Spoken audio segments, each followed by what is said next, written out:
অ্যালকেনের প্রস্তুতি।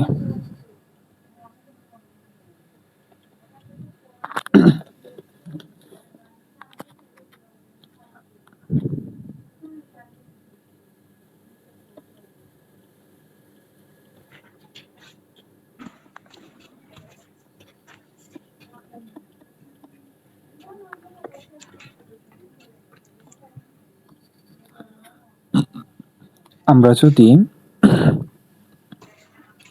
অ্যালকিনের সাথে হাইড্রোজেন যোগ করি এবং যদি প্রভাবক হিসেবে আমরা এখানে প্লাটিনাম ইউজ করি এবং টেম্পারেচার এখানে কত রাখা যায়, 180 থেকে 220 সম্ভবত, এই জায়গায় একটা ইউজ করে 150 থেকে 180 ইউজ করছে এখানে। তাহলে আমরা হচ্ছে প্লাটিনাম নিকেল দুটো ইউজ করবো আমরা। তাহলে আমরা হচ্ছে এখানে এই যে একটা হাইড্রোজেন যাবে এই কার্বনে, একটা যাবে এই কার্বনে, তাহলে আমরা এখান থেকে পাবো হচ্ছে CH3। সো বেসিক্যালি হাইড্রোজেন দিলে এখানে আনস্যাচুরেশনটা চলে যায়, গিয়ে একটা স্যাচুরেটেড হাইড্রোকার্বন তৈরি হয়। এখন যদি এখানে আমি অ্যালকাইন নেই, আমাকে 2 মোল হাইড্রোজেন এড করতে হবে। প্রভাবক সেম হবে এখানে, প্লাটিনাম নিকেল নিলাম 150 থেকে 180 ডিগ্রি সেলসিয়াস, দুইটা হাইড্রোজেন এই কার্বনে আর বাকি দুইটা হচ্ছে এই কার্বনে। ওকে, ভেরি ইজি রিঅ্যাকশন ছিল এটা।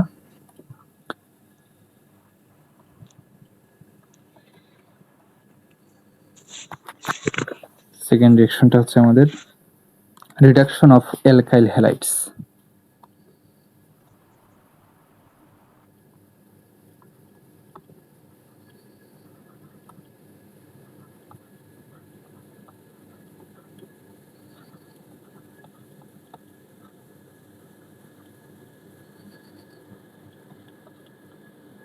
Hydrolysis of Grignard reagent.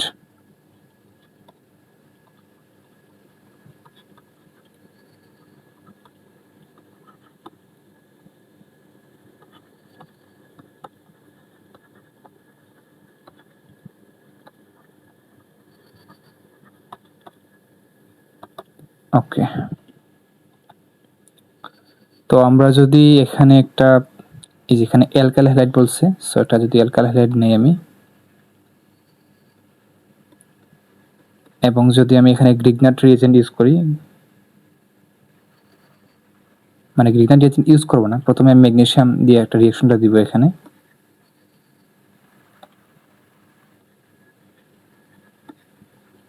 So এখান থেকে হচ্ছে এরকম গ্রিগনাট রিয়েজেন্ট তৈরি হবে RmGX। তো এটাকে যদি আমি ওয়াটারের সাথে রিঅ্যাকশন দিই, এই ওয়াটারের সাথে রিঅ্যাকশন কি বলা হয়? হাইড্রোলাইসিস। হাইড্রোলাইসিস এর অর্থ জানো রাফি? জি, বলা হাইড্রোলাইসিস এর মিনিং জানো? পানি ভাঙ্গন। পানি দ্বারা কোনো একটা কম্পাউন্ডকে আমি ভাঙবো, তাই তো? জি জি। ওকে, সো আমি এখানে ওয়াটার যদি ইউজ করি তাহলে যে জিনিসটা হবে, এখানে এই ওয়াটারের এই যে এইচ এবং ওএইচ এরকম থাকে জিনিসটা, এরকম এইভাবে চিন্তা করতে পারি। তো যে জিনিসটা হবে এখানে এই এইচটা চলে আসবে এই আর এর সাথে, আর এই ওএইচটা চলে যাবে ম্যাগনেসিয়ামের সাথে। তাহলে আমরা যেরকম পাবো সেটা হচ্ছে RH পাবো এখান থেকে, আর এই যে ম্যাগনেসিয়ামের সাথে ম্যাগনেসিয়ামের জন্য 2 না, এখানে X থাকবে আর এখানে OH থাকবে, এই তো। সেটা হচ্ছে আমাদের অ্যালকেন।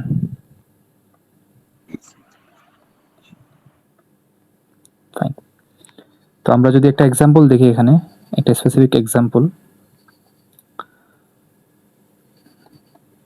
CH3 CH2 CH3।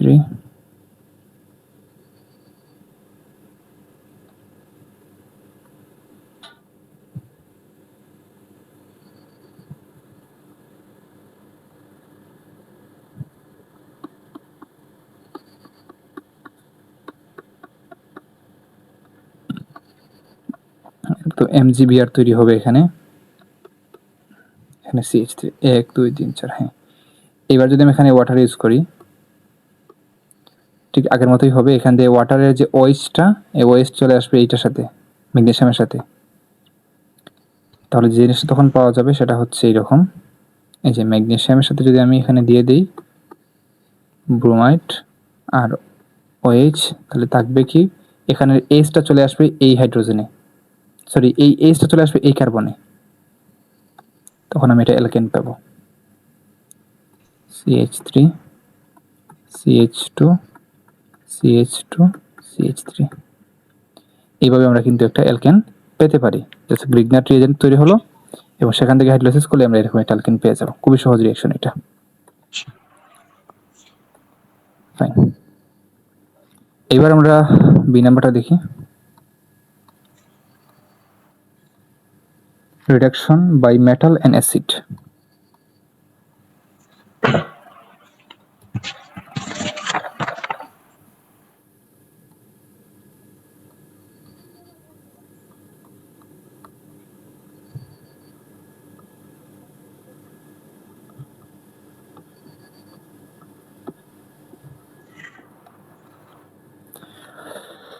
ওকে, তো আমরা যদি এখানে একটা অ্যালকাইল হ্যালাইড নেই এবং এর সাথে আমি জিঙ্ক মেটালকে ইউজ করলাম এবং এখানে একটা অ্যাসিড ইউজ করলাম। তো অ্যাসিডকে আমরা H+ দিয়ে প্রকাশ করব, অ্যাসিডের রিপ্রেজেন্টেটিভ হচ্ছে H+। তাহলে যে জিনিসটা হবে এখানে রিডাকশন মানে কি বলতো অর্গানিক কেমিস্ট্রিতে? করে কিছু বের হয়ে যাওয়ার অংশ। না, স্পেসিফিকলি যদি আমি রিডাকশন বলতে তো ইলেকট্রনিক পার্সপেক্টিভ থেকে অন্য একটা জিনিস, বাট অর্গানিক কেমিস্ট্রিতে আমি একটা নোট লিখে দিই এখানে। নোট, ভেরি ইম্পর্টেন্ট নোট, এটা মাথায় রাখলে অনেক কিছু তোমার সহজ হয়ে যাবে। সেটা হচ্ছে অর্গানিক কেমিস্ট্রিতে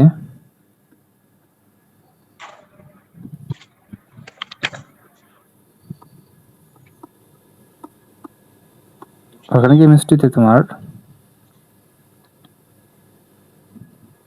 অক্সিডেশন মানে হলো, ও আচ্ছা আচ্ছা, জ্বালান বিজারক। হ্যাঁ, অক্সিজেন যোগ করা।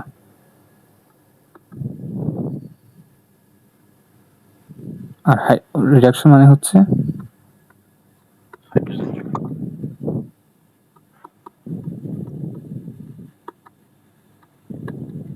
ওকে। তো এটাকে উল্টাভাবে বলা যায় যে অক্সিডেশন মানে হাইড্রোজেন বের হয়ে যাওয়া, বলা যায় না? এটা কি বলা যায়? আর রিডাকশন মানে অক্সিজেন বের হয়ে যাওয়া, এটা বলা যায়। বাট আমরা পজিটিভ অর্থ দিয়ে বললাম আর কি, যোগ করা দিয়ে বললাম। তো এটাই মাথায় রাখলে হবে। তাহলে এখানে আমি রিডাকশন করতেছি কার? অ্যালকাইল হ্যালাইডের। তার মানে অ্যালকাইল হ্যালাইড থেকে একটা কিছু বের হয়ে যাবে আর এখানে হাইড্রোজেন এসে অ্যাড হবে। সো প্রথমে হাইড্রোজেন অ্যাড করে দিলাম, তারপরে এই জিঙ্কটা হয়ে যাবে জিঙ্ক 2+, এটা রিডিউস। এরপরে হচ্ছে এখানে আর এই তো আমরা মেজর প্রোডাক্ট হিসেবে এখান থেকে X- চলে যাবে। ওকে, সো X- চলে গিয়েও এটা কিন্তু ফ্রি থাকবে না, এটা হচ্ছে এই যে অ্যাসিডের এটা মেটাল মেটাল পার্ট থাকবে না, যে মেটাল পার্টের সাথে রিঅ্যাকশন করে এটা কিছুটা সল্ট তৈরি করবে। ওইটা আমাদের কনসার্ন না, আমাদের কনসার্ন হচ্ছে এইটা, অ্যালকেন। ফাইন, তো আমরা একটা এক্সাম্পল দেখি স্পেসিফিক, তাহলে আমাদের আরো জিনিসটা ক্লিয়ার হবে।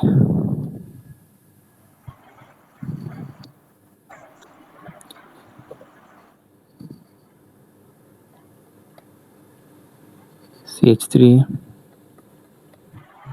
CH2 CH, আমার সাউন্ড কি ক্লিয়ার রাফি? জি জি ক্লিয়ার। ওকে,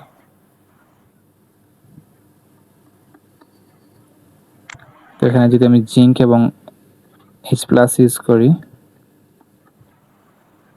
তাহলে জাস্ট সিম্পলি এখানে এই এইচটা চলে আসবে এখানে, আর কিছু না। যেহেতু রিডাকশন, সো হাইড্রোজেন অ্যাড হবে, আর কিছু না।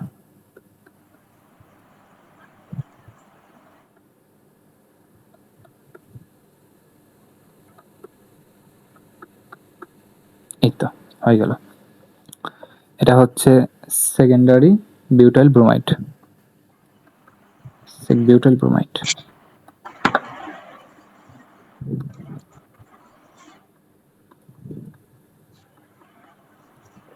এটা হচ্ছে আমাদের N বিউটেন।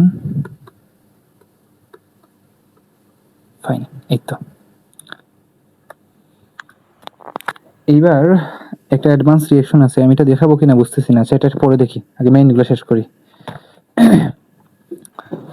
এইবার আসলে আমাদের কিছু কমন রিঅ্যাকশন আছে, যেমন উর্জ বিক্রিয়া, এগুলো আমার ছোটবেলা পড়েছি, তাও আজকে একটু রিক্যাপ করে দিই জাস্ট, আর কিছু না। আচ্ছা ভাই, আগের বিক্রিয়াটার নাম কি ছিল? কোনটার? এইটার? মানে এই রিডাকশন, এটার কি নামই হলো রিডাকশন? হ্যাঁ, রিডাকশন বাই মেটালস। এটার স্পেশাল কোনো নাম আছে কিনা দাঁড়াও আমি একটু দেখি তো। এটার না, এটার স্পেশাল কোনো নাম নাই সম্ভবত। এইরকম একটা আছে জিঙ্ক অ্যামালগাম দিয়ে করে, এটার নাম হচ্ছে ক্লিমেনসন বিজারণ। আচ্ছা ভাই, এখানে জিঙ্কটা কি এই হিসেবে নাকি প্রভাবক হিসেবে? কারণ এত কোনো কাজ নাই এখানে। জিঙ্কের কাজ আছে ভাই, এই যে তোমার জিঙ্কের মানে এটা মেকানিজম না দেখলে বুঝতে পারবে না, এটা মেকানিজম দেখালে আবার অনেক ক্লাস লম্বা হয়ে যাবে। জিঙ্কের কাজ আছে এখানে, এই যে জিঙ্কটা কি হয়েছে, রিডিউস অক্সিডাইজ হয়ে যাচ্ছে না, জিঙ্ক 2+ হয়ে যাচ্ছে না, হ্যাঁ, 0 থেকে 2+। আচ্ছা জিরোতে আচ্ছা। তার অক্সিডেশন হচ্ছে না তার। জি জি। এই যে এটাকে এটাকে রিপ্লেস করতে কিন্তু জিঙ্কের একটা ভূমিকা আছে এখানে। আচ্ছা। সো এটা কিন্তু কাজ আছে এখানে।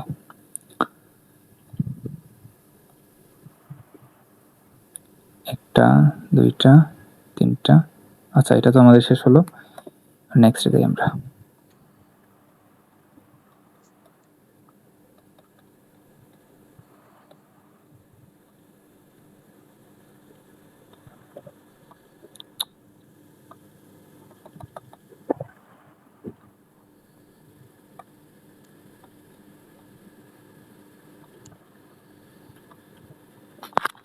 একটা হচ্ছে আমাদের এফার, আর একটা গুরুত্বপূর্ণ বিক্রিয়া হচ্ছে ক্লিমেনসন বিজারণ বিক্রিয়া। এগুলো গুরুত্বপূর্ণ গুলো শেষ করি।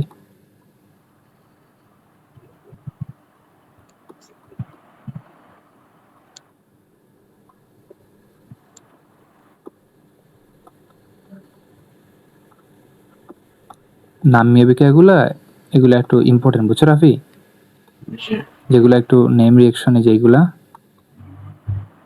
তারপরে আরেকটা আছে তোমার হচ্ছে রোজেনমন্ট রিঅ্যাকশন, তারপরে হচ্ছে উর্জ বিক্রিয়া, ডিকার্বক্সিলেশন, যেগুলো নামীয় বিক্রিয়া ওগুলো একটু ইম্পর্টেন্ট, ওগুলো টিচারদের একটু ফেভারিট থাকে।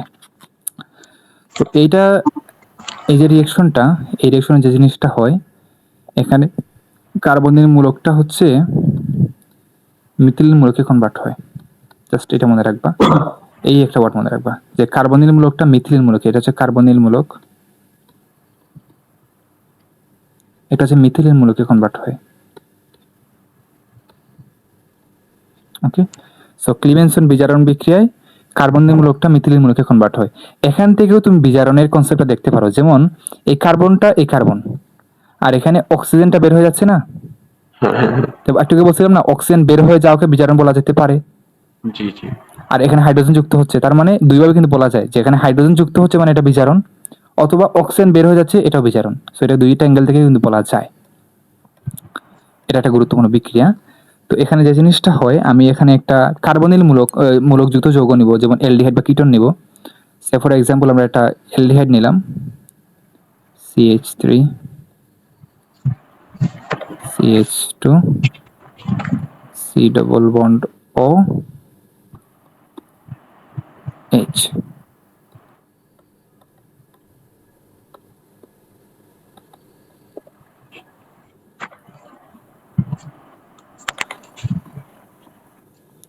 তো এখানে আমরা প্রভাবক হিসেবে যেটা ইউজ করবো সেটা হচ্ছে জিঙ্ক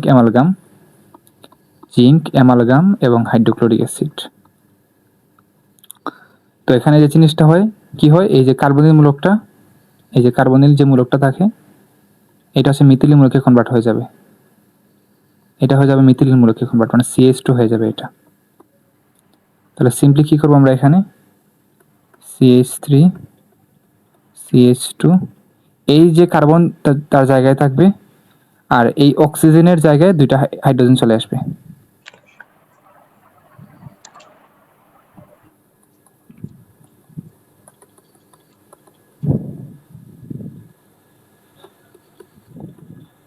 এই যে অক্সিজেনের জায়গায় দুইটা হাইড্রোজেন চলে আসবে, আর এখানে তো একটা হাইড্রোজেন অলরেডি আছেই। এভাবে লেখা যায় না জিনিসটাকে? তো আমরা জাস্ট এটাকে গুছায় লিখি, তাহলে CH3 লিখলেই হয়ে যাবে এখানে। মানে জাস্ট এই অক্সিজেনের জায়গায় দুইটা হাইড্রোজেন আসবে এটা দেখানোর জন্য আমি এভাবে লিখলাম।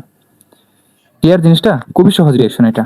জাস্ট কি হলো, এই মিথিলিন মূলক এই যে সি ডবল বন্ড ওটা CH2 দ্বারা রিপ্লেস হয়ে গেল, আর কিছু না। সি ডবল বন্ড ওটা CH2 দ্বারা রিপ্লেস হয়ে গেল, আর এখানে একটা হাইড্রোজেন অলরেডি ছিল, সো CH3 আলটিমেট হয়ে গেল, সেটা হচ্ছে অ্যালকেন আমাদের। তো এখানে সবসময় যে অ্যালডিহাইড হবে এমন না, এই কার্বনিল যোগের মধ্যে কিন্তু কিটোনও পড়ে, তাই না? জি। এটা কিটোন নেই, হলো CH3 C double bond O CH3।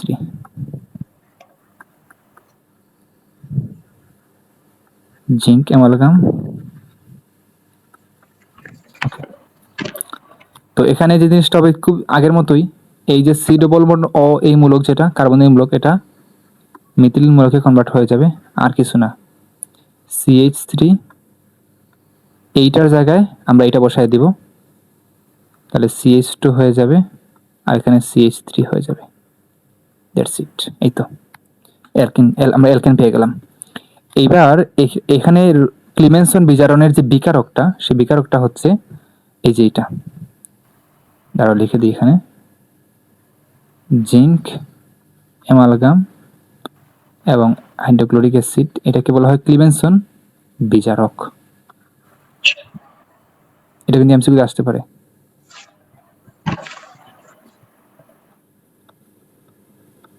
Clemmensen বিজারক। Fine, so এই তো আমাদের এখান থেকে ক্লিমেনসন বিজারণটা শেষ হলো। এবার আমরা নেক্সটে যাই।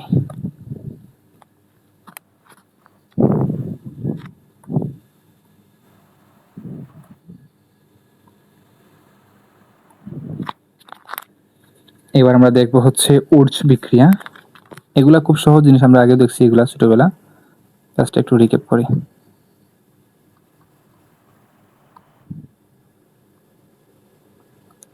উর্জ বিক্রিয়া কি হয় মনে আছে রাফি? জি ভাই। ওই যে তোমার উচ্চতর কেন পাওয়া যায়, তাই না? উচ্চতর অ্যালকেন যেটা আসে 2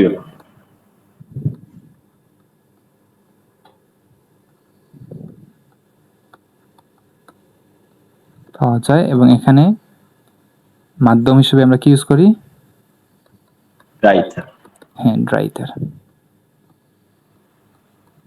এটার রিজন আছে, ড্রাইটার ইউজ না করলে যে সোডিয়ামটা দিব এখানে আমরা, এটা রিয়াকশন করে ফেলে, কারণ সোডিয়ামটা খুবই হাইলি রিয়েক্টিভ। সোডিয়াম কেন হাইলি রিয়েক্টিভ এটার ব্যাখ্যা আছে।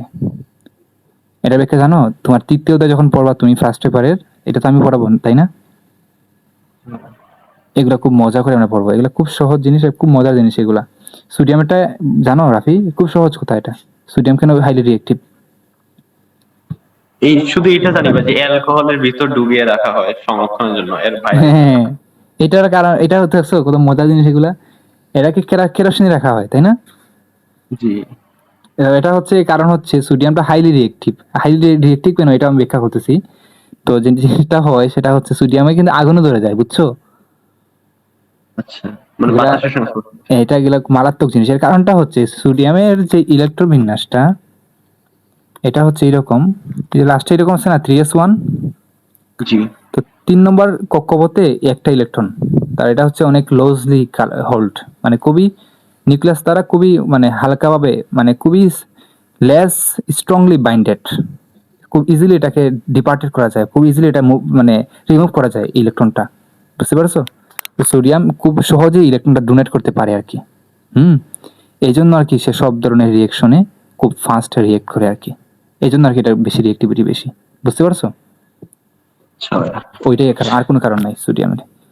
তুমি জাস্ট যখন তৃতীয় অধ্যায়টা পড়বা তখন দেখবা এই সব কিছুর মূলের কাহিনী হচ্ছে ইলেকট্রোবিন্যাস। এই একটা জিনিস ইলেকট্রোবিন্যাস কত গুরুত্বপূর্ণ। যাই হোক, আমরা এদিকে না যাই আর। তো এখানে যে জিনিসটা হবে, আমরা একটা অ্যালকাইল হ্যালাইড নিব।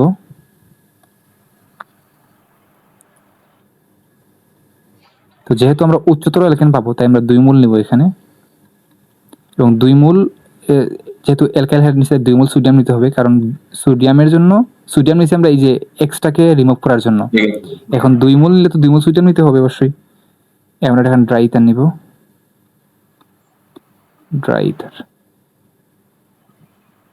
তাহলে যে জিনিসটা হবে 2 মোল সোডিয়াম, এই 2 মোল এক্স কে নিয়ে একটা সল্ট তৈরি করবে এখানে 2NaX, আর এখানে আমরা আর পাবো, এরকম পাবো।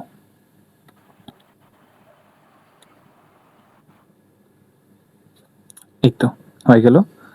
তো আমরা যদি একটা এক্সাম্পল দেখি তাহলে এই জিনিসটা ক্লিয়ার হবে আমাদের। 2CH3 CH2 Cl 2 sodium dry ether,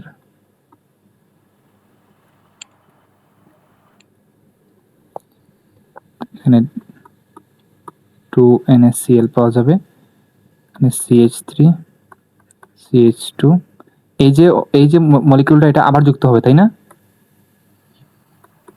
CH2 CH3। So এই যে 2 কার্বন থেকে আমরা 4 কার্বন পেয়ে গেলাম তাই না, 2 কার্বন থেকে 4 কার্বন।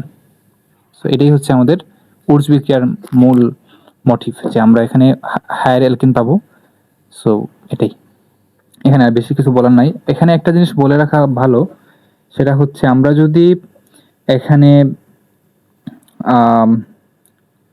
কোন একক অ্যালকাইল হ্যালাইডের 2 অণুর পরিবর্তে এখানে যদি একাধিক অ্যালকাইল হ্যালাইড নেই তাহলে কিন্তু বিজুর অ্যালকেন বা বিজুর কার্বন বিশিষ্ট অ্যালকেন উৎপন্ন হয়। এই কথা কি বুঝতে পারছো কি বললাম?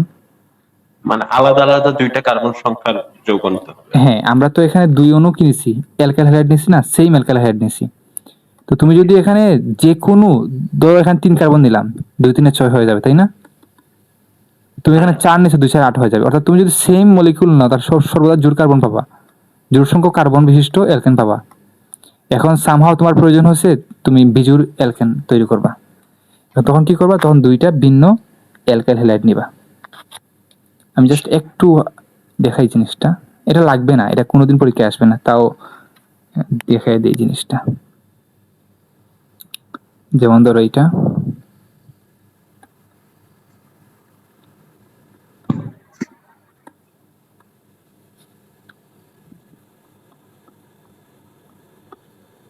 যে জিনিসটা হবে এখানে, এই আরটা নিজের সাথে একবার তৈরি হবে, মানে আর এবং আর একবার তৈরি হবে, এখানে আর সাথে এই আর প্রাইম একবার যাবে,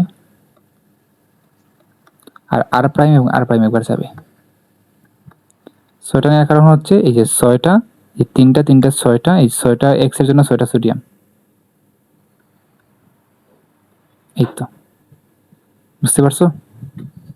জি এভাবে কিন্তু আমরা পাবো আর কি। তো যাই হোক, এটাই আর কি, এখান থেকে আমাদের বেশি কিছু আর পড়ার নাই।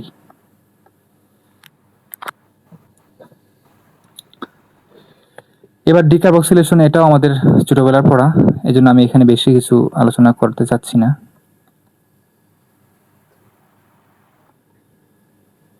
ডিকার্বক্সিলেশন,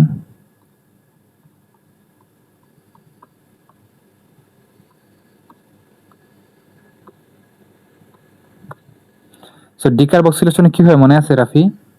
একটা কার্বন, একটা কার্বন কমে যায় না, হ্যাঁ হ্যাঁ একটা কার্বন কমে যায়, মানে কার্বন ডাইঅক্সাইড বের হয়ে যায়। তো যেমন হচ্ছে রিঅ্যাকশনটা এরকম থাকে, এটা অ্যাসিডের সল্ট নেওয়া হয় আর এনো, এরকম আর সিওএনএ, এখানে সোডিয়াম হাইড্রোক্সাইড ক্যালসিয়াম অক্সাইড নেওয়া হয়, এটাকে বলা হয় সুরালাইম।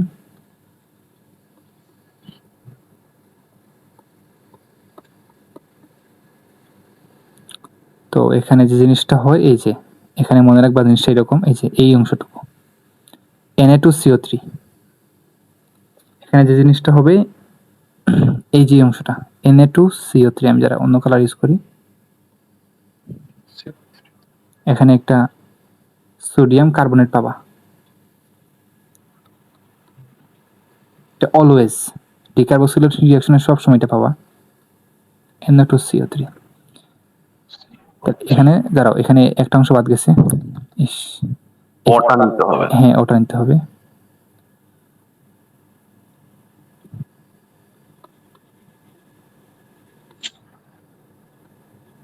আর এখানে এই যে আর এবং এই এইচ মিলে আর এইচ তৈরি করবে। ওকে, এটাই। নিউট্রালাইন। এটা হচ্ছে ডিকার্বক্সিলেশন। এটা এখানে আমাদের আর কিছু আলোচনা করার মতো নাই খুব একটা। তা একটা স্পেসিফিক এক্সাম্পল দেখাই।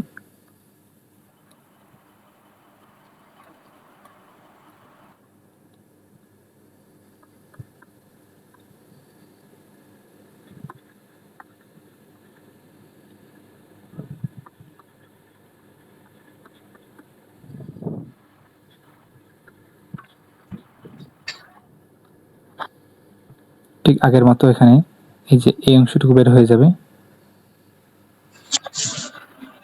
তাহলে এখানে থাকবে কি CH3 CH, এই যে CH2 সাথে এই হাইড্রোজেনটা যুক্ত হয়ে CH3 হয়ে যাবে এখানে Na2CO3। এই তো। সো ডিকার্বক্সিলেশন আমাদের গেল। এইবার হচ্ছে এখানে দেখলাম উৎস বিক্রিয়া, ডিকার্বক্সিলেশন, হাইড্রোজেনেশন, রিডাকশন, ভিগান রিএজেন্ট। আর মনে হয় কিছু নাই এখানে। অ্যালকেনের প্রিপারেশনে আর মেবি কিছু নাই।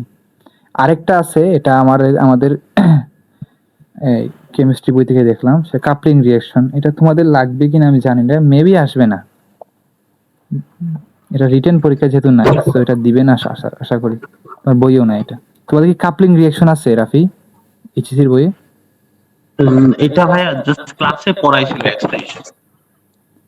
কাপলিং রিঅ্যাকশনটা কি মানে আছে তো অ্যালকেন চ্যাপ্টারে আছে? বইয়ের মধ্যে খুব সম্ভবত নাই।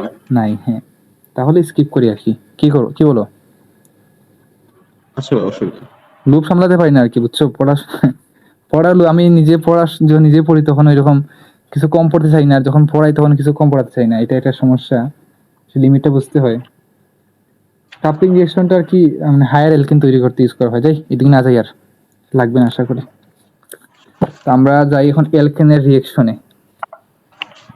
এখানে তোমাদের আরেকটা আছে কুব সংশ্লেষণ। এটা ওইগুলা ইম্পর্টেন্ট রিঅ্যাকশন না, বুঝছো? খামাখাম এখন এত রিঅ্যাকশন তোমার অর্গানিক কেমিস্ট্রিতে, তুমি পাজলড হয়ে যাবে শেষ পর্যন্ত। আর এই জন্য আমি চাচ্ছি না যে একদম আনইম্পর্টেন্ট, একটু আনইম্পর্টেন্ট হলো এটা এড না করতে চাচ্ছি আর কি এখানে। বুঝতে পারছো? জি। মানে অনেক ভাই, তুমি জাস্ট এই তো আজকে তো শুরু করলাম, মানে অর্গানিক কেমিস্ট্রি মেইন পড়া শুরু হলো আজকে থেকে, অ্যালকেন থেকে। এবার তুমি রিঅ্যাকশনের সাগরে ডুব দিবা এখন, কত রিঅ্যাকশন যে পাবা। তো একটু স্মার্টলি পড়তে হয় রাফি, বুঝছো? এই যে তোমাকে আমি জিনিসটা দেখাই, প্রতিটা রিঅ্যাকশন আমি তো একটা টেকনিক দেখাচ্ছি, তুমি নিজে টেকনিক তৈরি করবে একটা। যেমন সাপোজ ধরো হাইড্রোজেনের, এটা তো তোমার নতুন কিছু না, পুরাতন কিছু। তো এখানে তুমি চিন্তা করো, এই যে এখানে প্রতি ক্ষেত্রে কি হয়, এই যে ম্যাগনেসিয়ামের যোজনী 2, একটা এক্স নেয় আর একটা ওইচ নেয়। এই যে নিজের মতো করে একটা টেকনিক তৈরি করবা প্রতি রিঅ্যাকশনের জন্য। আমি কিছু ক্লাসে বলবো, তুমি যখন সলভ করো তখন তুমি নিজের মতো করে নিজে একটা শর্টকাট বা টেকনিক তৈরি করে এই রিঅ্যাকশনটা মনে রাখতে হবে। এগুলা কিন্তু তুমি একদম অরিজিনাল মেথডে মনে রাখা পসিবল না। তোমাকে টেকনিক দিয়ে মনে রাখতে হবে, প্র্যাকটিস করতে করতে নিজে নিজে একটা টেকনিক দাঁড় করাতে হবে। বুঝতে পারছো? আমি যখন ইন্টারে ছিলাম অ্যাডমিশন, তখন আমার এইরকম শিখাইছিল যে ম্যাগনেসিয়ামে কি করবে, একটা এইচ নিবে একটা ওএইচ নিবে। তো আমার এক্স্যাক্টলি মনে আছে, এইরকমই দেখাইছিল শেপটা ম্যাগনেসিয়ামেরটা। সো এইভাবে কিন্তু তোমার মনে রাখা সহজ হবে, বুঝছো?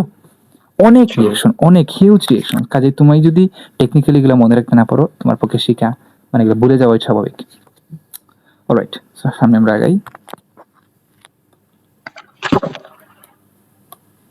আর আরেকটা জিনিস হচ্ছে, সবগুলা রিঅ্যাকশনে আমরা মেকানিজম দেখাতে পারতেছি না রাফি, কারণ তোমাদের সিলেবাসে সবগুলা মেকানিজম নাই, কিন্তু 2-3টার মেকানিজম আছে, তাই না?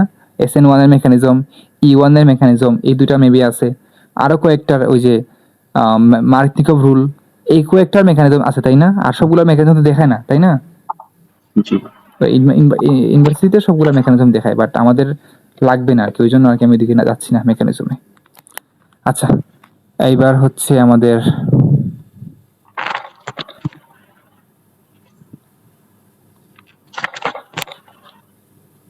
অ্যালকেনের বিক্রিয়া।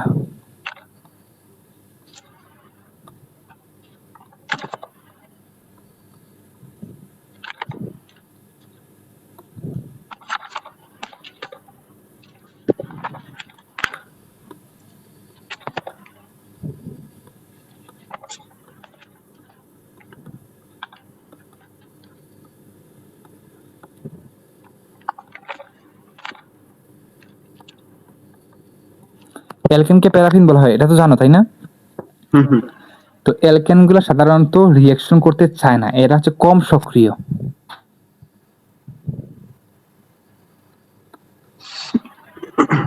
এর কারণটা কি জানা আছে রাফি তোমার? অ্যালকেন গুলো কম সক্রিয় কেন? এখানে কম সক্রিয় কেন জানা আছে? রিজনটা সম্ভবত ভুলে গেছি। এর কারণটা হচ্ছে অ্যালকেনের প্রথম মানে তোমাদের এডমিশনের একটা বই, উদ্ভাসের একটা বইয়ে দেখলাম লেখছে যে সক্রিয়তা কম কারণ কার্বনের 4টি সিগমা বন্ড আছে, এই জন্য। এইটা বলছে, বাট এটা তুমি পরে বুঝতে পারবে না কিছু, এটা কি বলছে। আমি তো তোমাকে একটু এটা মলিকুলার রিজনটা বুঝাই, খুব সংক্ষেপে বুঝাবো, আমি ডিটেলসে যাব না। অ্যালকেন গুলো বেসিক্যালি এরকম হবে, তাই না? ধরো এটা হচ্ছে মিথেন, সাপোজ ধরে নাও। সো একটা অ্যালকেনে যে কার্বন থাকবে সেটা তো স্যাচুরেটেড থাকবে না, তার সাথে মিনিমাম 4টা সিগমা বন্ড থাকবে অবশ্যই, ঠিক জি কিনা বলো? মাস্ট থাকতে হবে, যে কোনো অ্যালকেন হোক সেটা স্যাচুরেটেড কার্বন থাকবে, 4টা সিগমা বন্ড থাকবে। এইবার এই প্রতিটা সিগমা বন্ড কিন্তু এই যে অরবিটাল গুলার মুখোমুখি ওভারল্যাপের মাধ্যমে কিন্তু এই অরবিটাল গুলো তৈরি হয়, তাই না? এই যে বন্ডটা, এই বন্ড, আচ্ছা এই যে কার্বনটা, এটা কি sp3 হাইব্রিডাইজ না? sp3, জি sp3। তো sp3 যদি হয় তাহলে কি হবে, এই কার্বনের সাথে হাইড্রোজেনের একটা যে অরবিটালটা ওভারল্যাপ করবে সেটা কিন্তু মুখোমুখি ওভারল্যাপ করবে না, জি সিগমা বন্ড যেহেতু। সো মুখোমুখি ওভারল্যাপ করলে এই মুখোমুখি ওভারল্যাপের কারণে যে বন্ডটা হয় সেটা অনেক স্ট্রং হয়, কারণ এটা তো খুব কাছাকাছি চলে আসছে না অরবিটাল গুলা, জি জি, কাছাকাছি। ইন্টারঅ্যাকশন খুব স্ট্রং হয়, এই জন্য এই বন্ডটা অনেক স্ট্রং হয়। এই বন্ডটা ভাঙা অনেক কষ্টকর হয়, এটা ভাঙতে অনেক এনার্জি লাগে, এই যে বন্ড এনার্জি বেশি, বন্ড এনার্জি হাই, অনেক হাই। এই জন্য সাধারণত এরা রিয়েকশন করে না, কারণ এদের বন্ড রিয়েকশন করতে গেলে তো ভাই বন্ডগুলো ভাঙতে হবে না, তো এই বন্ড ভাঙার জন্য তো এনার্জি, অনেক হিউজ এনার্জি লাগবে, বুঝতে পারছো? এই জন্য সাধারণত এরা রিয়েকশন করে না। রিয়েকশন যে করে না এমন না, রিয়েকশন করে, বাট এরা কম সক্রিয়। জি, বুঝতে পারছি। তো এই তুলনায় তোমার যদি অ্যালকিন তুমি চিন্তা করো, অ্যালকিনের ডাবল বন্ড থাকে, সেই ডাবল বন্ডগুলো কিভাবে তৈরি হয়, একটা সিঙ্গেল সিগমা বন্ড থাকবে, একটা পাই বন্ড থাকবে। সো পাই বন্ডগুলো পাশাপাশি এরকম দুইটা পি অরবিটালের ওভারল্যাপের মাধ্যমে তৈরি হয়। সো পাশাপাশি যখন ওভারল্যাপ করে তখন এদের ইন্টারাকশন কম হয়, দুটো অরবিটালের ইন্টারাকশন কম হয়, ফলে এই অরবিটালের যে বন্ধন এনার্জি বা বন্ড এনার্জি এটা কিন্তু কম হয়, ফলে এই বন্ড ভাঙাটা অনেক ইজিয়ার হয়, এই জন্য এরা দ্রুত রিয়েকশন করে, এরকম না রিজনটা? হ্যাঁ এটাই। যাই হোক, তো এটা আমাদের জাস্ট জানার জন্য বললাম। আমরা একটু ক্লিন রাখবো বোর্ডটাকে একটু। তো এইবার চলো আমরা এলকেনের রিয়েকশনে যাই আস্তে আস্তে। প্রথম রিয়েকশনটা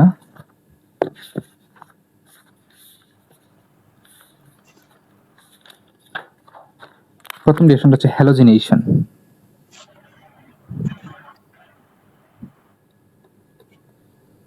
হ্যালোজেন সংযোজন বা হ্যালোজিনেশন।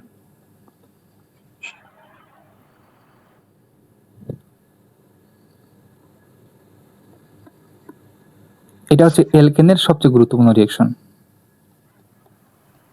এটা আমি একটু বিস্তারিত পড়ানোর চেষ্টা করব, একটু বিস্তারিত, খুব বেশি না। তো এখানে যে জিনিসটা হয়, ধরে নাও তোমার এই হচ্ছে একটা এলকেন, এখানে একটা হ্যালোজেন আসবে, আর এখানে ধরে নাও যে আমরা প্রভাবক হিসেবে, যেহেতু নর্মালি অ্যালকেনগুলো রিয়েকশন করে না তাই এখানে তোমার হিট দিতে হয় 250 থেকে 400 ডিগ্রি সেলসিয়াস। এটা কিন্তু অ্যাকুরেট, যেটা লিখতেছে এটা অ্যাকুরেট, তোমার বইয়ে কি লেখা আছে আমি জানি না, এটা আমি আমার বই থেকে পড়াচ্ছি।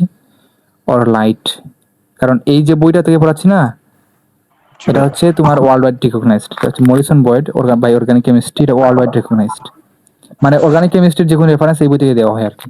সো এখানে যা থাকবে এটা একদম কারেক্ট।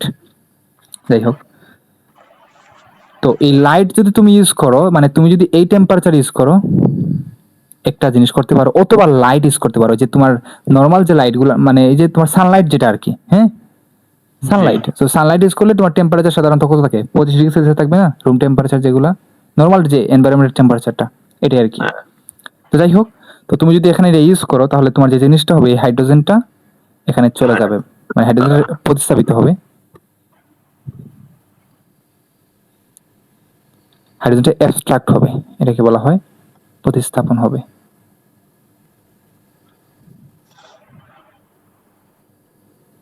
আর এখানে একটা HX পাওয়া যাবে।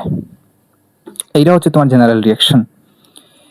এইবার এখানে কিছু ইম্পর্টেন্ট পয়েন্ট আমাদেরকে মনে রাখতে হবে। চলো আমি এগুলো লিখে দিই একটু। আমি লিখতেছি, তারপর ব্যাখ্যা করতেছি।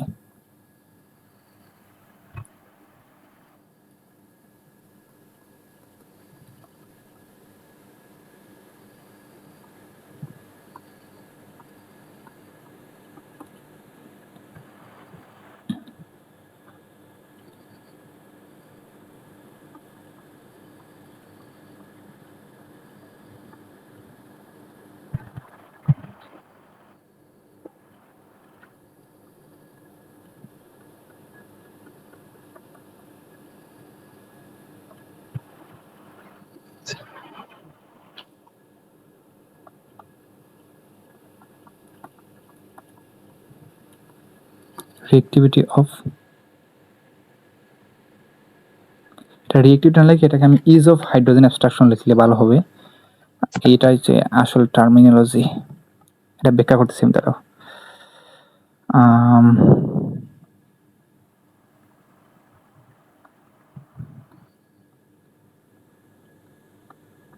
রাফির সাথে কি তোমার কি ইংলিশ টার্মগুলোর সাথে এর সাথে সমস্যা হচ্ছে রাফি? না ভাইয়া, সমস্যা। ভাই কি বিদগুড়ে লাগবে, তুমি যদি কিছু বাংলা শুনো, যেমন লিভিং গ্রুপ, এই যে হ্যালোজেন, ও যে তোমার যখন আমরা পড়ছিলাম না SN1 রিঅ্যাকশন, তখন মনে আছে লিভিং গ্রুপ বলছিলাম না, লিভিং গ্রুপ। তো আজকে দেখলাম উদ্ভাসের বই পড়তে গিয়ে দেখলাম এটা লেখছে বিদায়ী গ্রুপ। মানে কি বিদগুটে এটা শব্দ, মানে কি বিদায়ী টিদায়ী লেখছে, এটা বাংলা সাহিত্যের ভাষা, এটা দিয়ে রাখছে কেমিস্ট্রিতে। তো কিছু জায়গায় তোমার এই ইংলিশ টার্ম পড়াটা তোমার জন্য সেফ, বুঝছো, জিনিসটা আন্ডারস্ট্যান্ড করতে সুবিধা হয় আর কি। যাই হোক, তো এইটা হচ্ছে তোমার 3 ডিগ্রি, 2 ডিগ্রি, 8 ডিগ্রি, এটা হচ্ছে CH3H। এই অর্ডারটা গুরুত্বপূর্ণ, এটা আমি চলো ব্যাখ্যা করি।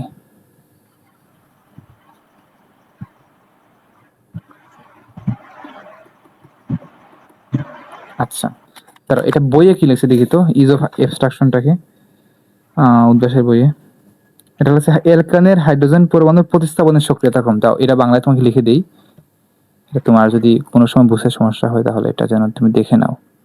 এটা হচ্ছে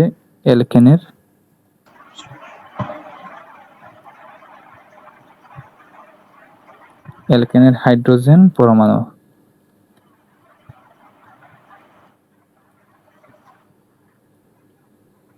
প্রতিস্থাপনের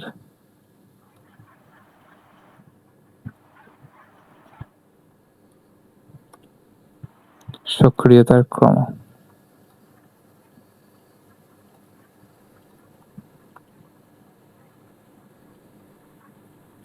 ফাইন, এই হচ্ছে, আমি একটা একটা করে ব্যাখ্যা করি জিনিসগুলা। এখানে একটা জিনিস দেখো ভাই, এখানে আমাদের এই রিঅ্যাকশনে অ্যালকেনের সাথে হ্যালোজেন যুক্ত হচ্ছে না? জি। এইবার সবগুলা হ্যালোজেন কি সেম হারে বিক্রিয়াটা করবে? মানে ক্লোরিন যদি আমি এখানে হ্যালোজেন হিসেবে ক্লোরিন দেই, তাহলে এটা যেভাবে যে হারে রিঅ্যাকশন করবে, এখানে যদি আমি ব্রোমিন দেই তাহলে সেটা কি সেম হারে রিঅ্যাকশন করবে? না। করবে না, কারণ ডিফারেন্ট আমি এটম যুক্ত করছি, সেটা কি সেম রিঅ্যাকশন করবে? করবে না, স্বাভাবিক সেন্স না এটা। এইবার দেখা গেছে যে এক্সপেরিমেন্ট করে দেখা গেছে যে এই ক্লোরিনটা আমি যদি এখানে হ্যালোজেন হিসেবে ক্লোরিন দিই, তাহলে ক্লোরিনটা যেই রেটে রিঅ্যাকশন করবে সেটা ব্রোমিন থেকে কিন্তু বেশি, অর্থাৎ ক্লোরিনের রিঅ্যাক্টিভিটি এই রিঅ্যাকশনে বেশি। বুঝতে পারছো? এই রিঅ্যাকশনের প্রতি ক্লোরিনের রিঅ্যাক্টিভিটি বেশি, বা ক্লোরিন এই রিঅ্যাকশনে বেশি সক্রিয়। এটা আমরা বুঝতে পারলাম যে এখানে ক্লোরিনটা ব্রোমিন থেকে বেশি সক্রিয় toward the halogenation reaction of alkane. এবার আমাকে কারণটা বুঝতে হবে। কারণটা হচ্ছে, আমি লিখে দেবো না কারণটা, জাস্ট তোমাকে মুখে বলি, এটা খুব গুরুত্বপূর্ণ, মানে এটা তোমার এক্সামের জন্য খুব একটা গুরুত্বপূর্ণ না, তাও লিখে বলবো আমি একটু পরে। সেটা হচ্ছে, তোমার চিন্তা করো ভাই, এই রিঅ্যাকশনটার মেকানিজম হচ্ছে ফ্রি রেডিক্যাল মেকানিজম। এই তো আরেকটা জিনিস চলে আসছে এখানে, এখন এটা আমাকে বলতে হবে, এটা হচ্ছে ফ্রি রেডিক্যাল মেকানিজম। মানে এই রিঅ্যাকশনটা ফ্রি রেডিক্যাল মেকানিজমে হয়।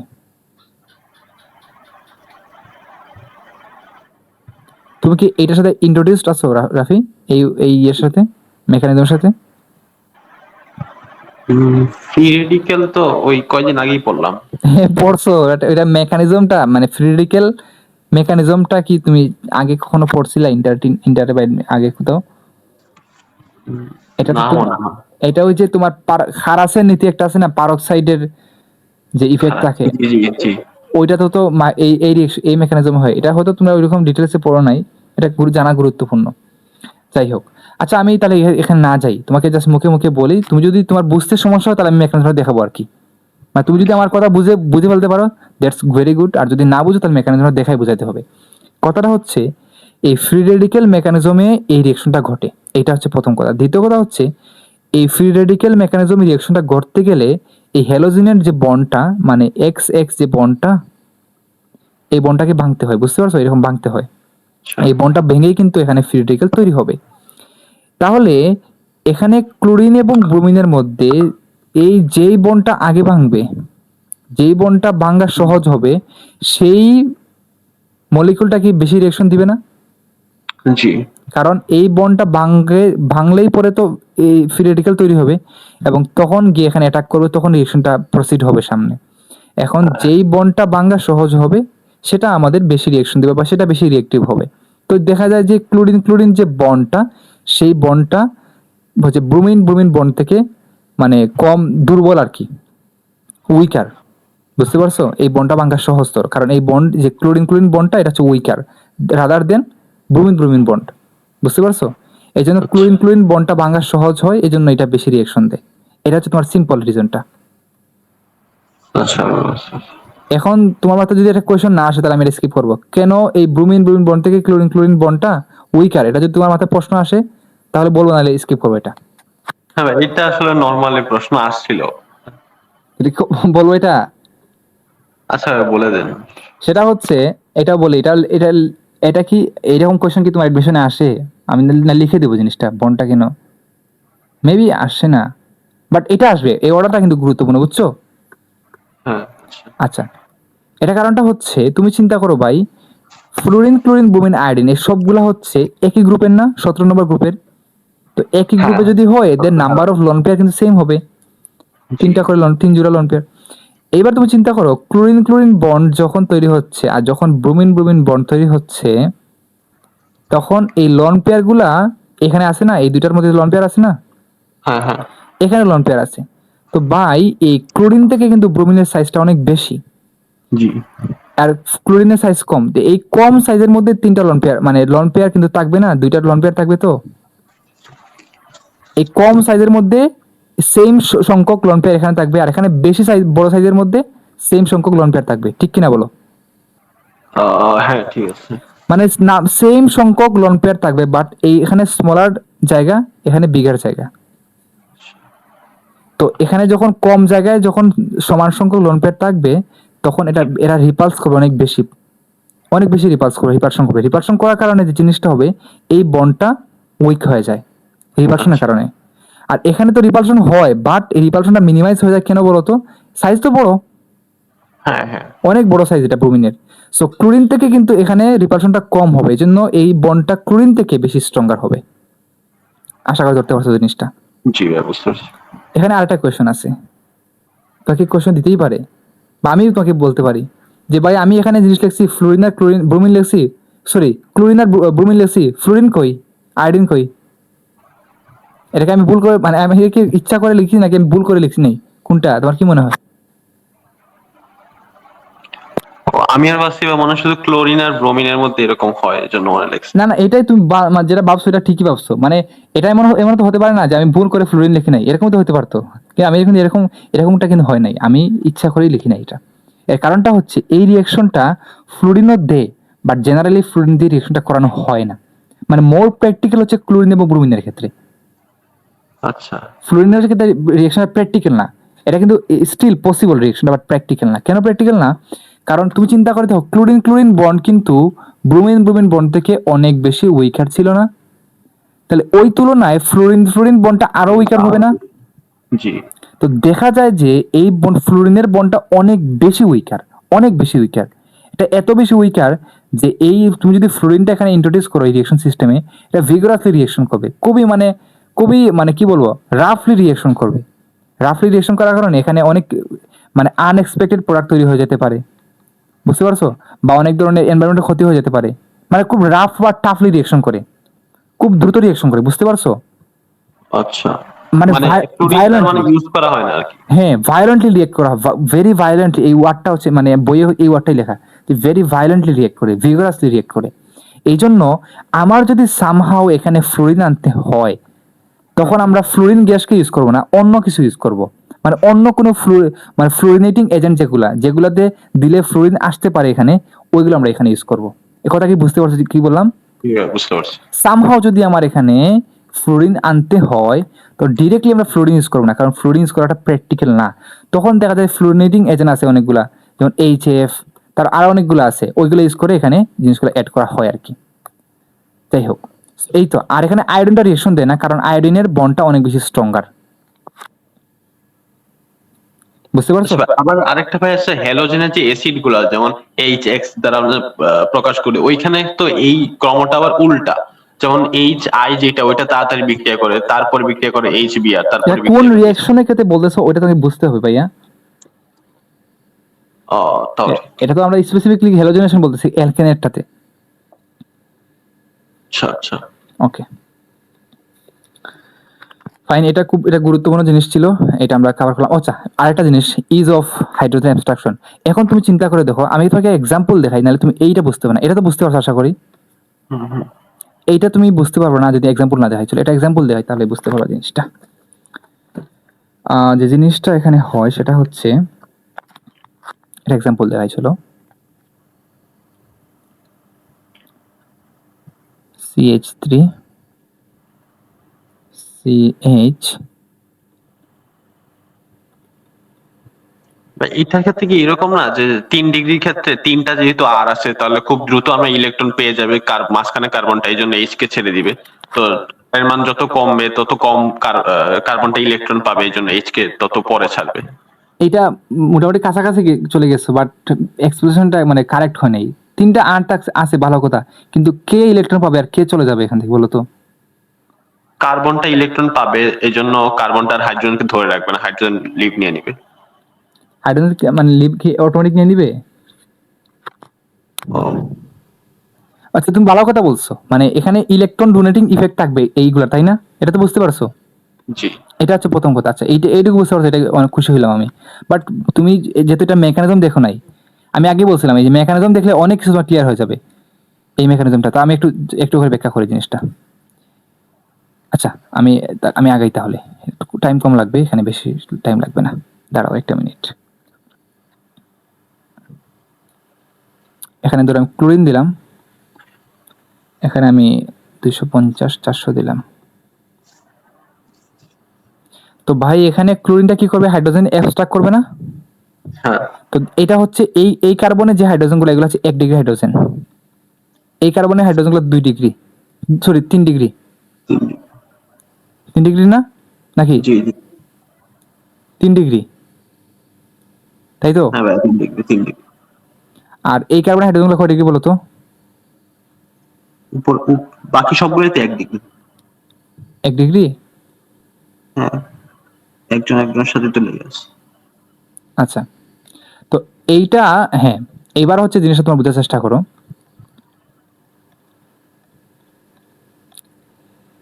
এইবার এই যখন ক্লোরিনটা এখানে অ্যাপ্রোচ করবে মলিকুলটাকে, তখন তার কাছে কিন্তু অনেকগুলো অপশন আছে না হাইড্রোজেন অ্যাবস্ট্রাক্ট করার। হ্যাঁ। যখন সে এই কার্বনকে অ্যাপ্রোচ করবে, তখন সে 1 ডিগ্রি হাইড্রোজেন অ্যাবস্ট্রাক্ট করবে না? করবে তো? হ্যাঁ করবে। তখন আমরা এরকম জিনিস পাবো।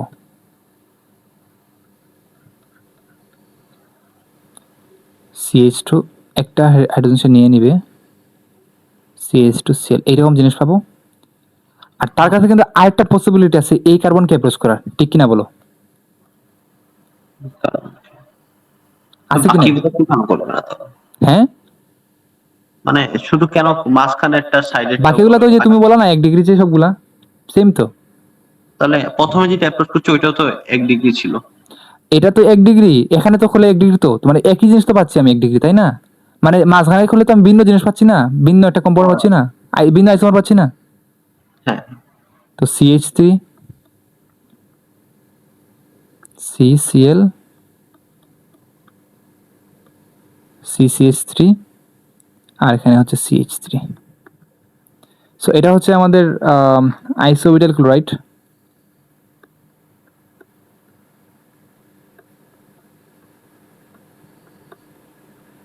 এটা হচ্ছে আমাদের tertiary butyl chloride, tart butyl chloride.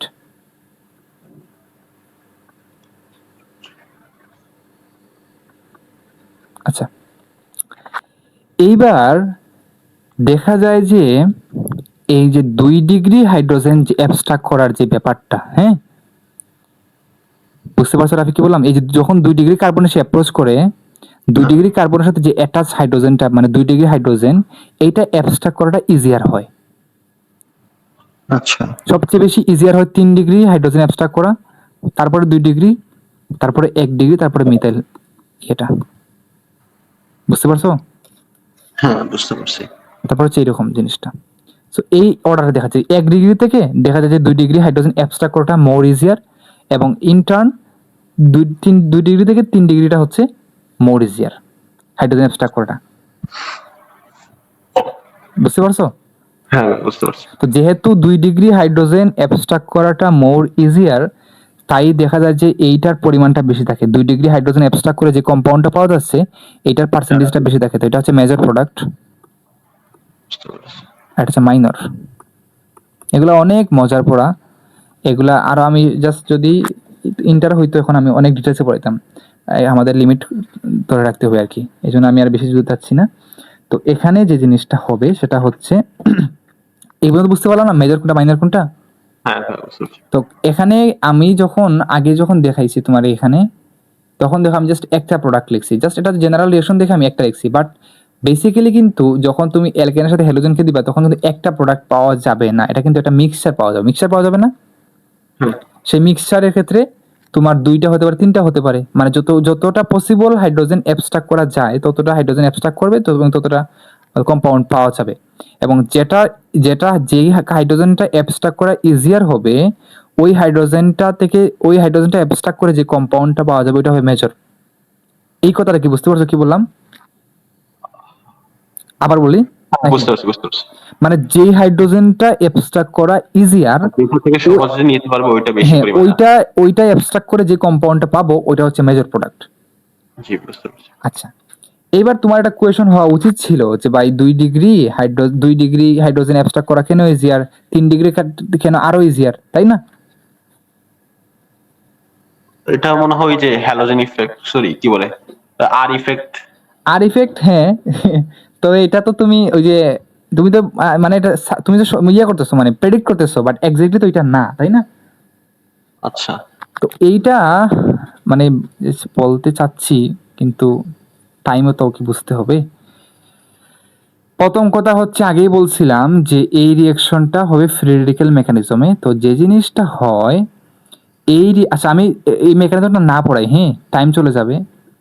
এখানে যে জিনিসটা হয় এইখান থেকে যেটা ফ্রি রেডিক্যাল তৈরি হয় না, হুম হুম তো 2 ডিগ্রি 3 ডিগ্রি হাইড্রোজেন অ্যাবস্ট্রাক্ট হওয়ার পরে যেই ফ্রি রেডিক্যালটা পাওয়া যায়, 3 ডিগ্রি হাইড্রোজেন অ্যাবস্ট্রাক্ট হওয়ার পরে যে ফ্রি রেডিক্যালটা পাওয়া যায় ওইটা সবচেয়ে বেশি স্টেবল। মনে আছে 3 ডিগ্রি ফ্রি রেডিক্যাল স্টেবিলিটি সবচেয়ে বেশি? হ্যাঁ তার মানে তুমি চিন্তা করে দেখো ভাই, 3 ডিগ্রি হাইড্রোজেন অ্যাবস্ট্রাক্ট করার পরে 3 ডিগ্রি ফ্রি রেডিক্যাল পাওয়া যাচ্ছে। জি 2 ডিগ্রি হাইড্রোজেনের জন্য 2 ডিগ্রি ফ্রি রেডিক্যাল, 1 ডিগ্রির জন্য 1 ডিগ্রি ফ্রি রেডিক্যাল। তাহলে যেই হাইড্রোজেন 3 ডিগ্রি হাইড্রোজেন অ্যাবস্ট্রাক্ট করার কারণে সবচেয়ে বেশি স্টেবল ফ্রি রেডিক্যাল পাওয়া যাচ্ছে, তার মানে কি ওই ফ্রি রেডিক্যালটা তৈরি হওয়ার পার্সেন্টেজ বেশি হবে না? স্টেবল জিনিস বেশি তৈরি হয়, এটা জানো না তুমি? গত ক্লাসে হ্যাঁ। পড়াইলাম এটা। জি স্টেবল কার্বোকেটাইন বেশি তৈরি হইতো না? জি এইরকম স্টেবল যেইটা বেশি স্টেবল, 3 ডিগ্রি ফ্রি রেডিক্যালটা বেশি স্টেবল, এই জন্য এটা বেশি পরিমাণ তৈরি হবে। তুমি এইটার সাথে কম্পেয়ার করো, এইটার সাথে তুমি কম্পেয়ার করো। যেমন এখানে 2 ডিগ্রি হাইড্রোজেন যখন এখান থেকে অ্যাবস্ট্রাক্ট হইলো, আর এখান থেকে যখন 1 ডিগ্রি তৈরি হইলো, তো যখন 2 ডিগ্রি হাইড্রোজেনটা অ্যাবস্ট্রাক্ট হয়ে যখন 2 ডিগ্রি ফ্রি রেডিক্যাল পাওয়া যাবে, তখন এইটার পার্সেন্টেজ থাকবে বেশি, এটা তৈরি হওয়ার হার থাকবে বেশি, এই জন্য তো এটা মেজার হয়েছে এটা। হ্যাঁ আর 1 ডিগ্রি থেকে যেটা, এটার স্টেবিলিটি যেহেতু কম, তাই এটার তৈরি হওয়ার পার্সেন্টেজটা কি থাকবে বলতো, কম থাকবে। বুঝতে পারছো? বুঝতে পারছি। এখন এটা উস আমার একটু মানে কুতকুত করতেছে আর কি, মেকানিজম দেখাবো কি দেখাবো না।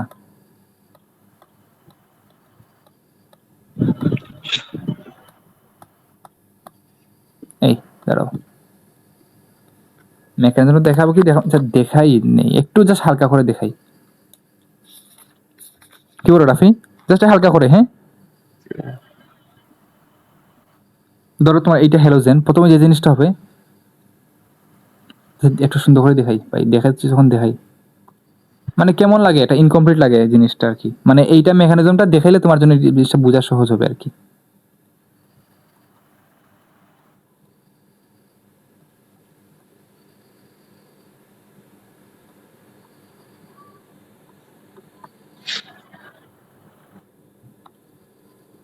তো স্টেপ ওয়ানে যে জিনিসটা হবে, হ্যালোজেনটা তোমার এই যে এখানে যখন আমি 250-400 ডিগ্রি দিব,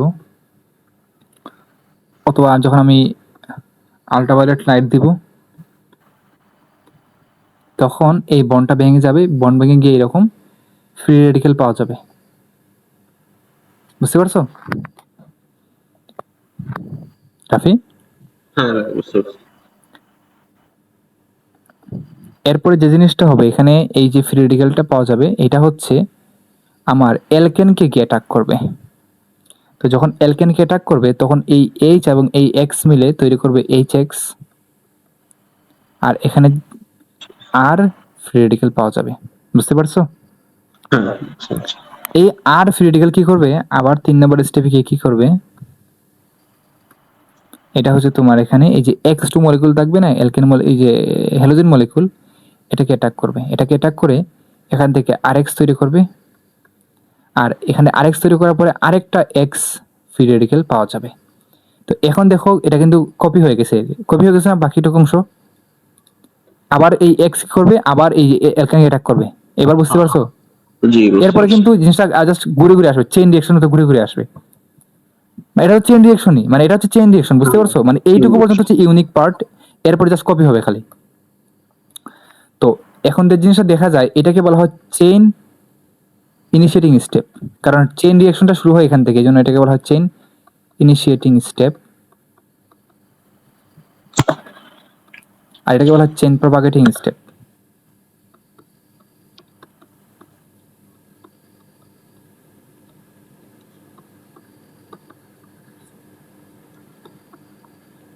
তো এইবার তুমি চিন্তা করে দেখো ভাই, তোমার যখন চেইন প্রপাগেটিং স্টেপে কি তৈরি হয়েছে, আর রেডিকেল তৈরি হয়েছে না, এই হ্যাঁ আর রেডিকেলটা যত বেশি স্টেবল হবে, তত বেশি তৈরি হবে। এটা কি বুঝতে পারছো? এই বুঝতে এই পারছি। জিনিসটা যত বেশি স্টেবল হবে, এটা তত বেশি তৈরি হবে। হ্যাঁ ক্লিয়ার জিনিসটা, নাকি কনফিউশন আছে এখানে তোমার? বুঝতে পারছি। এটা যত বেশি স্টেবল তত বেশি তৈরি হবে। তাহলে 3 ডিগ্রি বেশি স্টেবল, এই জন্য 3 ডিগ্রি বেশি তৈরি হবে। তার মানে 3 ডিগ্রি হাইড্রোজেন অ্যাবস্ট্রাক্ট করার কারণে, যেহেতু 3 ডিগ্রি ফ্রি রেডিকেল তৈরি হচ্ছে, তাই এবং 3 ডিগ্রি ফ্রি রেডিকেলটা বেশি স্টেবল, এই জন্য 3 ডিগ্রি হাইড্রোজেন অ্যাবস্ট্রাক্ট করাটা সহজ হয়। আমার কথা কি একদম ফাইনাল কথা হচ্ছে এটা। আচ্ছা বুঝতে পারছি। আমি একটু সামারি করে লিখে দিই। 3 ডিগ্রি হাইড্রোজেন অ্যাবস্ট্রাক্ট করলে 3 ডিগ্রি আর পাওয়া যায়, আর এটা হচ্ছে মোস্ট স্টেবল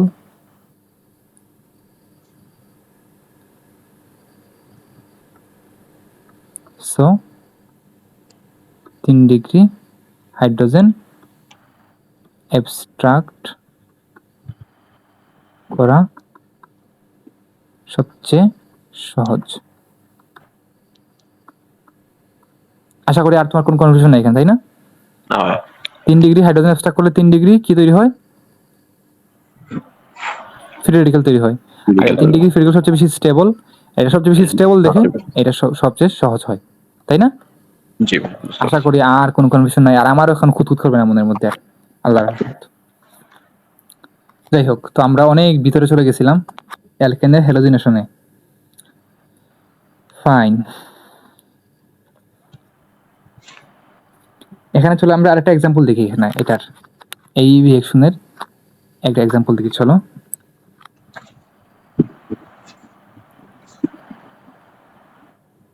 এক্সাম্পল দেখছি আগে, আবার কি দেখবো? সামনের বিক্রিয়ায় চলে যাবে, এটা বুঝতে পারছি। Okay fine. নেক্সট হচ্ছে তোমার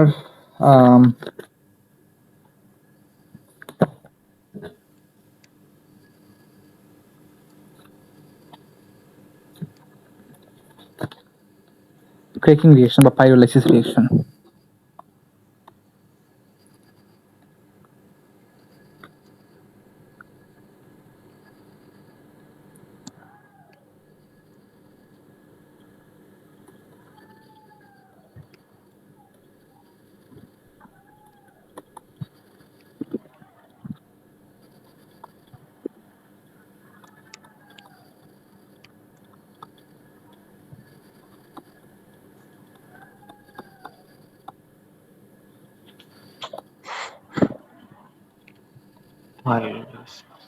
পাইরোলাইসিস বা ক্র্যাকিং রিঅ্যাকশন। তো এই রিঅ্যাকশনে যে জিনিসটা হয়, তোমার একটা অ্যালকেন,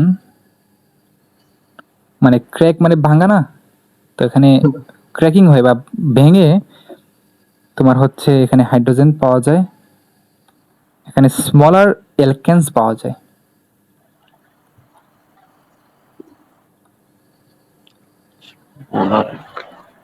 এবং অ্যালকিনস পাওয়া যায়। অ্যালকিনস পাওয়া যায়। সো এটা হচ্ছে গুরুত্বপূর্ণ জিনিস। এই রিঅ্যাকশনে কি পাওয়া যায় মোটামুটি হচ্ছে এখানে অ্যালকেন থেকে স্মলার অ্যালকেন এবং অ্যালকিন পাওয়া যায়। এই তিনটা কথা মনে রাখবা, তাহলেই হয়ে যাবে। তো এইটা তো এমনি ভাঙে না ভাই, অ্যালকেনের বন্ড কি এমনি ভেঙে যাবে? এখানে হিট দিতে হবে না? হ্যাঁ অবশ্যই হিট দিতে হবে। হিট ছাড়া তো ভাঙবে না রে ভাই এটা। এই এরকম হিট দিতে হবে with or without catalyst.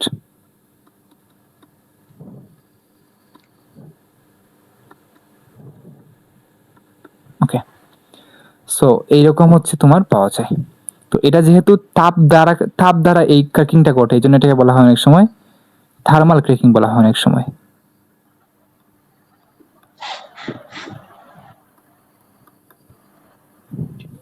Thermal cracking বলা হয়। তো আমরা একটা স্পেসিফিক এক্সাম্পল দেখলে জিনিসটা হয়তো আমাদের জন্য সুবিধা হবে একটু। চলো আমরা দেখি। ধরে নেওয়া হচ্ছে এইরকম একটা জিনিস আছে, CH3 CH3। তো আমরা এখানে হচ্ছে ধরে নাও 400 থেকে 600 ডিগ্রি সেলসিয়াস তাপমাত্রা ইউজ করলাম। এখানে যে জিনিসটা হবে যে স্মলার অ্যালকেনস পাওয়া যাবে। তার মানে স্মলার অ্যালকেন কি, এখান থেকে কি পাওয়া যাবে? একটা মিথেন পাওয়া যাবে না? এইটার রেসপেক্টে এটা স্মলার না? জি। আর এখানে একটা অ্যালকিন পাওয়া যাবে। সো এই কার্বনের 2 কার্বনে একটা অ্যালকিন পাওয়া যাবে। কার্বন তো তাহলে 3টা হয়ে গেল। আমরা সমতা করব, সমস্যা নাই তো। ও আচ্ছা। সমতা করব। তো সমতা করতে গেলে এখানে যদি আমি 2 দিই, তাহলে এখানে 4 হয়ে যাবে না? 2 আর 3 4, 4 হয়ে গেল। এখন আমি যদি এখানে 2 দিয়ে দিই তাহলে দেখো কি হয়। আচ্ছা, এখানে হাইড্রোজেন পাওয়া যাবে না একটা? হ্যাঁ। তাহলে দেখো হয়ে গেল কিন্তু 2, আর এখানে হচ্ছে তোমার 4 6। সো আমি যদি এখানে 3 দিয়ে দিই, 2 3 6 হয়ে যাবে। 3 এখানে দেখো 3 3 6, 3 6 18 আছে। আর এখানে কিন্তু হাইড্রোজেন সমান হয়ে গেছে, কিন্তু দেখো হিসাব করলে পেয়ে যাবা সমতা হয়ে গেছে। বুঝতে পারছো? সমতা করাটা ইম্পর্টেন্ট না, এটা তোমার রিটেন কোয়েশ্চেন হলে আবার ইম্পর্টেন্ট ছিল। জাস্ট মূল প্রোডাক্টগুলো কি পাওয়া গেছে ওইটা আমাদেরকে একটু খেয়াল রাখতে হবে আর কি। আচ্ছা, তো আমি আরেকটা এক্সাম্পল দেখাই তারপর এখান থেকে। CH3 CH2।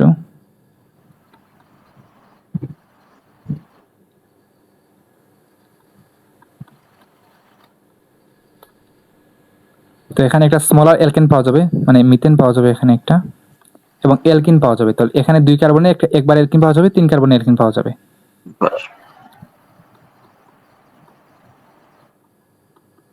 এবং 3 কার্বনে অ্যালকিন এরকম CH3 CH1 CH2। এই তো, আশা করি রিলেশনটা বুঝতে পারছো। জি বুঝতে পারছি। ফাইন। তো এখানে একটা ইম্পর্টেন্ট কথা আছে, ইম্পর্টেন্ট না মানে এটা মোটামুটি একটা কথা, সেটা হচ্ছে আমি যদি এখানে ক্যাটালিস্ট ইউজ করি তাহলে এই টেম্পারেচারটা একটু কমালেও আমার সমস্যা হবে না। মানে ক্যাটালিস্ট ইউজ করলে এই টেম্পারেচারটা মানে এই যে রেঞ্জটা এটা অনেক কম রেঞ্জে কিন্তু রিয়েকশনটা হয়ে যায়।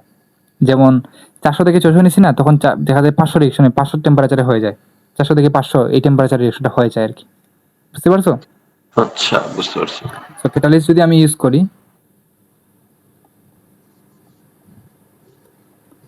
ক্যাটালিস্ট হিসেবে তোমার এখানে Al2O3 বা অ্যালুমিনিয়াম অক্সাইড, তো সিলিকন অক্সাইড যেটা সিলিকন ডাইঅক্সাইড বলতে পারো এটাকে, এগুলো যখন ইউজ করলে তোমার রিয়েকশনটা 400 থেকে 500 টেম্পারেচারেও হয়ে যায়। ফাইন।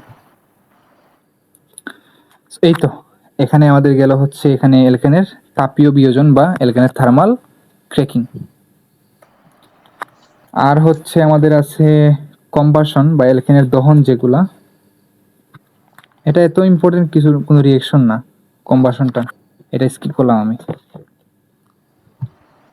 অ্যালকেনের হচ্ছে আরেকটা রিয়েকশন আছে, অ্যালকেনের প্রতিস্থাপন বিক্রিয়াগুলা,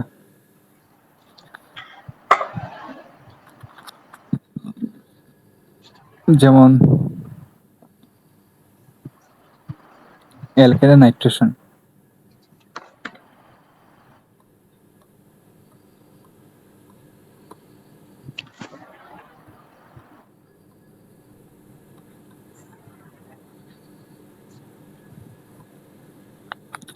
নরমালি কি হয়, অ্যালকেন এরকম না RH, হ্যাঁ তো এই হাইড্রোজেন গ্রুপটা যদি অন্য কোনো একটা হাইলি অ্যাক্টিভ বা এর অধিক সক্রিয় যদি একটা মূলক দ্বারা যদি এটাকে রিপ্লেস করতে পারি, তখন কিন্তু এরকম একটা রিপ্লেসিং বা তোমার সাবস্টিটিউশন রিঅ্যাকশন এগুলো দেয় অ্যালকেনগুলা। বুঝতে পারছো? আচ্ছা। তো আমি যদি এখানে নাইট্রাইট এই যে NO2 যেটা, এটা যদি ইউজ করি আমি এখানে, তাহলে এটা কি করবে বলতো, এটা হচ্ছে এই হাইড্রোজেন থেকে কিন্তু মোর রিঅ্যাক্টিভ, তাই না, নাইট্রোমূলক যেটা সক্রিয়।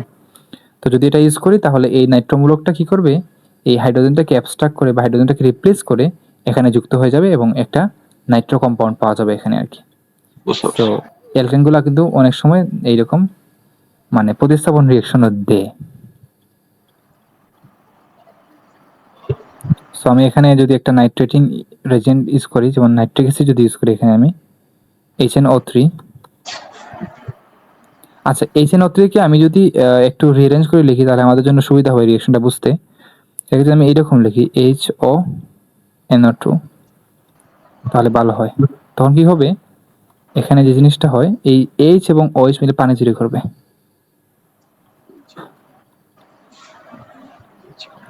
আর এই R এবং NO2 মিলে RNO2 তৈরি করবে। বুঝতে পারছো? এটা হচ্ছে নাইট্রো অ্যালকেন, নাইট্রো অ্যালকেন।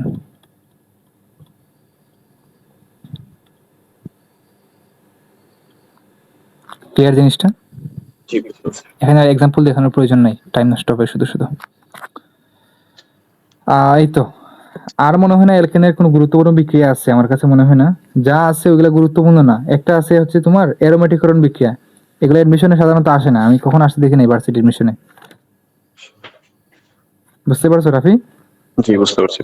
এটা সহজ রিয়েকশন, তোমার যদি ইচ্ছা হয় তুমি এই উদ্ভাসের বই আছে কনসেপ্ট বুকে, এগুলা পড়ে নিতে পারো চাইলে, বাট এটা ইম্পর্টেন্ট না।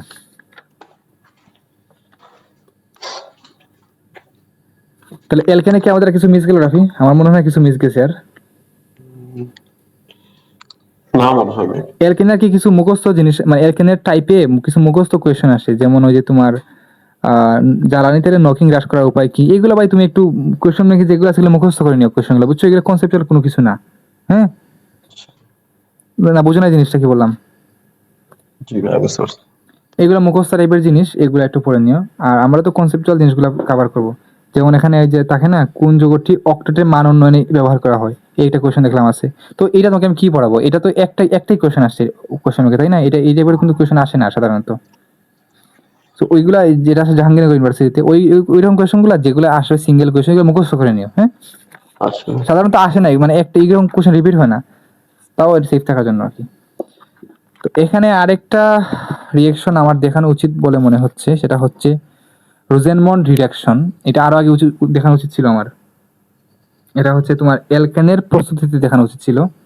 এটা চলো তোমাকে আমি দেখাই একটু, এটা মিসিং ছিল টপিকটা, কভার করে নেই।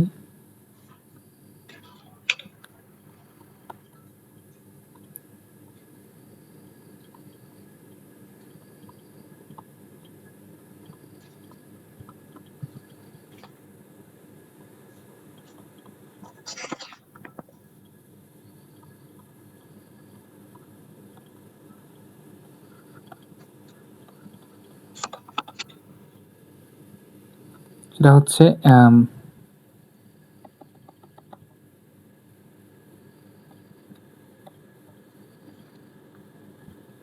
5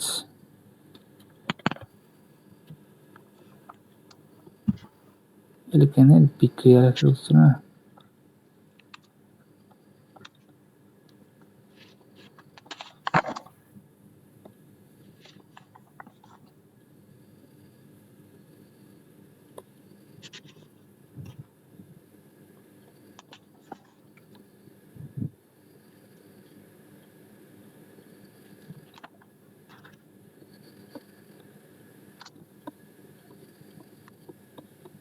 রাফি কি এই ওয়ার্ডটা শুনছো? সম্ভবত শোনার কথা, রোজেনমন্ড রিডাকশন। জি ভাই শুনছি। এটা সাধারণত এই চ্যাপ্টারে পড়া না, মানে এটা সাধারণত অ্যালডিহাইড বা কিটোনে গিয়ে এটা পড়ানো হয়, বা অ্যাসিডের চ্যাপ্টারে পড়ানো হয়। এটা এখানে দেখাই দিচ্ছি, কারণ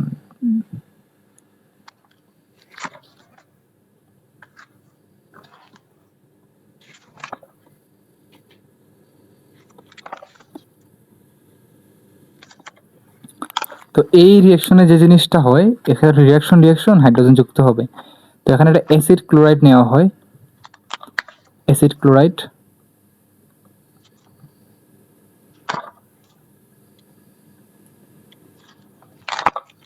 তো অ্যাসিড ক্লোরাইডের সাথে হাইড্রোজেনের বিক্রিয়া দেওয়া হয় এবং প্রভাবক হিসেবে প্যালাডিয়াম বেরিয়াম সালফেট ইউজ করা হয়। এটাকে বলা হয় প্রভাবক বিষ, তাই না? প্যালাডিয়াম বেরিয়াম সালফেট, এটাকে বলা হয় প্রভাবক বিষ।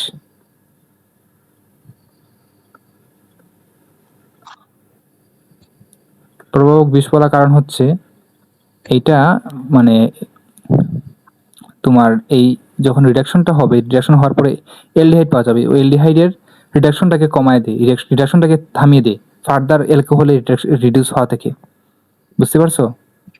মানে এইটা ইউজ করলে একটা স্টেপে রিডাকশন হবে, এরপরে আর রিডাকশন হবে না আর কি। এই জন্য এটাকে বিষ বলা হয়, কারণ এটা বিষক্রিয়া টক্সিসিটি দিয়ে এই রিয়াকশনটাকে মানে বন্ধ করে দেয় ফার্দার রিডাকশনকে আর কি। ওকে, যাই হোক, এখানে যে জিনিসটা হবে, এখানে অ্যালডিহাইড পাওয়া যাবে একটা, এটা হাইড্রোক্লোরিক অ্যাসিড পাওয়া যাবে। তো এই যে অ্যালডিহাইড পাওয়া যায়, এই অ্যালডিহাইড থেকে কিন্তু আবার তোমার কি পাওয়া যায় বলো তো? মনে আছে? অ্যালডিহাইডকে তুমি কোন রিঅ্যাকশন দিলে কি পাবা বলো তো? অ্যালকিন পাবা। এলডিহাইড থেকে ওই এই যে ক্লিমেন্সের বিজারণ না, ও হ্যাঁ ঠিক আছে। বা অ্যালডিহাইডকে তুমি চিন্তা করবা কার্বনিল যৌগ হিসেবে। কার্বনিল যৌগ কি? সি ডবল বন্ড ও, সি ডবল বন্ড ও থেকে মিথিলিনকে যাওয়ার উপায় কি? রোজেনবন্ড রিডাকশন, তাই না? সরি ক্লিমেনসন রিডাকশন, তাই না? জি।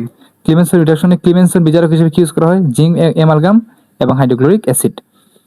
তো এখানে যে জিনিসটা হবে, এটা দ্য সিম্পল RCH3 তে কনভার্ট হয়ে যাবে, তাই না? এই যে সি ডবল বন্ড ও যেটা, এটা কিসে? CH2 তে কনভার্ট হয়ে যাবে না? তখন এটা থেকে পাওয়া যাবে CH2, আর অলরেডি হাইড্রোজেন আছে, তার CH3 হয়ে যাবে। এটা সব বুঝতে পারছো? বুঝতে পারছো? হ্যাঁ। তাহলে এই তো, এই রোজেনবন্ড রিঅ্যাকশনটা ডিরেক্টলি আমাদের অ্যালকেনের সাথে ডিরেক্টলি কানেক্টেড না, বাট এটাকে দুইটা স্টেপে আমি যদি ফলো করি, তখন আমি আসলে অ্যালকেনটা পেতে পারি। দ্যাটস ওভারঅল অ্যালকেনের। আমাদের মনে হয় না আর কিছু আমরা স্কিপ করছি। অ্যালকেনের থেকে আমরা ইনশাল্লাহ এখন যা কোয়েশ্চেন আসলে পারবো। একটু আমরা অ্যালকেনটা একটু ঘুরে আসি, অ্যালকেনের কি কি আছে এখানে, যেগুলো দেখাইছি এখানে। এখানে আর কিছু কি বাদ দিলাম? না, ঠিক আছে। সো এই যে এটাকে কি বলে, অ্যাসিড থেকে আমরা কিভাবে অ্যাসিড ক্লোরাইড পেতে পারি, এটা তো PCl5 রিঅ্যাকশন দিলে পাওয়া যায়। এটা আমরা যখন অ্যাসিড করবো তখন দেখবো আর কি। হ্যাঁ, এটা এখন আমরা না আগাই এদিকে। বলো এই ঢাকা ইউনিভার্সিটি কোয়েশ্চন আনসার করো, দেখি পারো কিনা।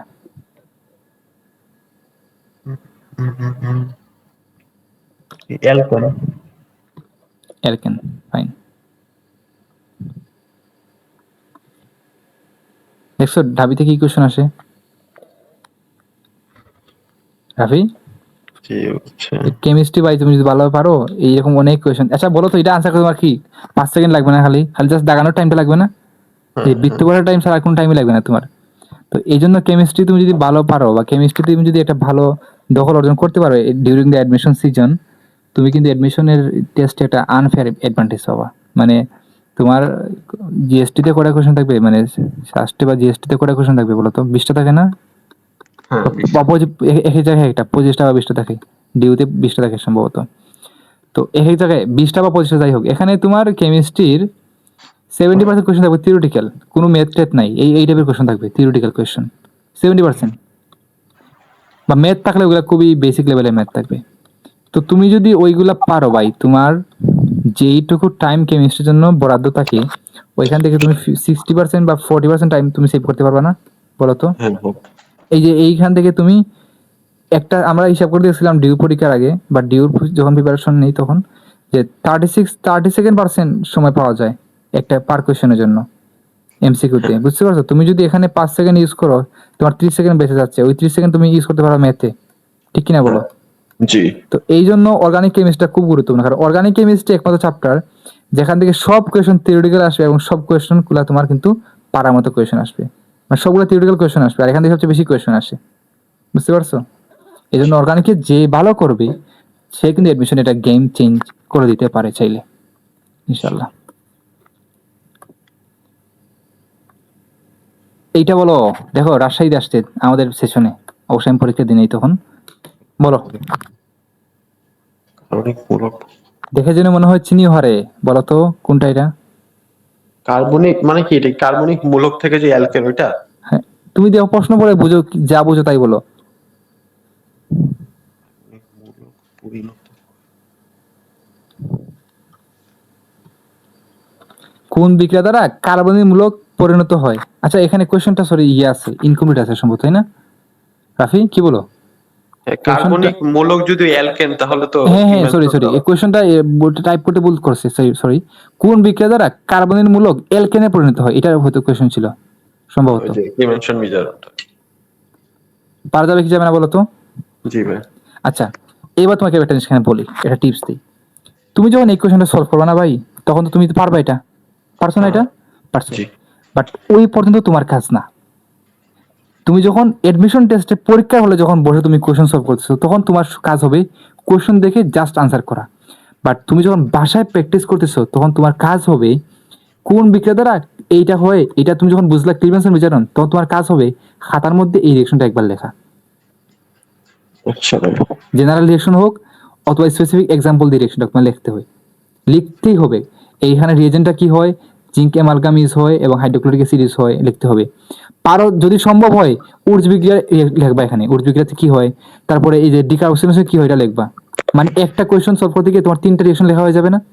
হ্যাঁ হ্যাঁ একটা কোয়েশ্চন সলভ করতে গিয়ে তোমার 3টা রিয়েকশন তোমার রিভিশন হয়ে যাচ্ছে, এবং এই তিনটা রিয়েকশন থেকে কিন্তু 3টা কোয়েশ্চন হওয়ার সম্ভাবনা আছে, আছে কি নাই বলো? জি ভাই। তার মানে এখান থেকে বলা যায় একটা কোয়েশ্চন থেকে তুমি 3টা কোয়েশ্চন সলভ করে ফেলতেছো। ভাই এই টেকনিকটা তোমাকে কাজে লাগাতে হবে, বুঝতে পারছো রাফি? জি ভাই বুঝতে পারছি। এটাকেই বলি স্মার্ট কোয়েশ্চন ব্যাংক সলভিং। এই কাজটা আমি করছি, অনেকেই করছে। এই কাজটা করবো, যত ভালোভাবে করবা তত বেশি আগে থাকবা। বিশেষ করে থিওরিটিক্যাল সাবজেক্টে এই কাজটা করতে হবে। মানে তোমাকে সবসময় মাথায় রাখতে হবে ভাই, প্রতিটা অপশন অ্যানালাইসিস করব, প্রতিটা অপশন থেকে কি কি কোয়েশ্চেন হতে পারে, মানে এই যেই কোয়েশ্চেনটা সলভ করতেছি ওই রিলেটেড আর কি কি হইতে পারে, এগুলো তোমাকে মানে মাথায় গেটে গেটে সলভ করতে হবে। এখন প্রচুর টাইম আছে এই সময়ে, পরীক্ষার আগে আগে গিয়ে তোমার ওইটা আর ফলো করার প্রয়োজন নেই। আচ্ছা বলো এইটা কি? ঢাকা ইউনিভার্সিটি আমাদের সেশনে আসছে ভাই, নিশ্চয়ই এটা পারছি আমি, না পারা কিছু নেই। এই যে জিঙ্ক HCl হ্যাঁ এটার নাম কি? Zinc amalgam. বেমালগাম। জি ঠিক পারতেছো সবকিছু? জি ভাই। ঢাকা ইউনিভার্সিটি কোয়েশ্চন এটা। তো এখন ভাই কথা হচ্ছে তোমার মনে হতে পারে আল্লাহ ঢাকা ইউনিভার্সিটি কি কোয়েশ্চন করে, তো সহজ কোয়েশ্চন করে এগুলো তো আমি, হ্যাঁ এগুলো তো আমি জাস্ট এক দেখায় পারতেছি। কিন্তু যখন তুমি কোয়েশন ব্যাংক, তুমি তো এখন একটা চ্যাপ্টার পড়তেছো, দ্যাট স্পেসিফিক চ্যাপ্টার, যখন তুমি এডমিশন টেস্টে বসবা তখন তুমি চিন্তা করো 4টা সাবজেক্ট নিয়ে বসবো মাথায়, ফিজিক্স, কেমিস্ট্রি, ম্যাথ, বায়োলজি, এগুলার কত শত পৃষ্ঠা, তাই না? প্রায় 2000 থেকে 3000 পৃষ্ঠা হবে এরকম আনুমানিক। এত এত পর এত রিয়েকশন নিয়ে তুমি বসবা যখন, তখন এই কোয়েশনটাই তোমার কাছে একটু ট্রিকি লাগবে হয়তো বা পরীক্ষার হলে, বুঝতে পারছো?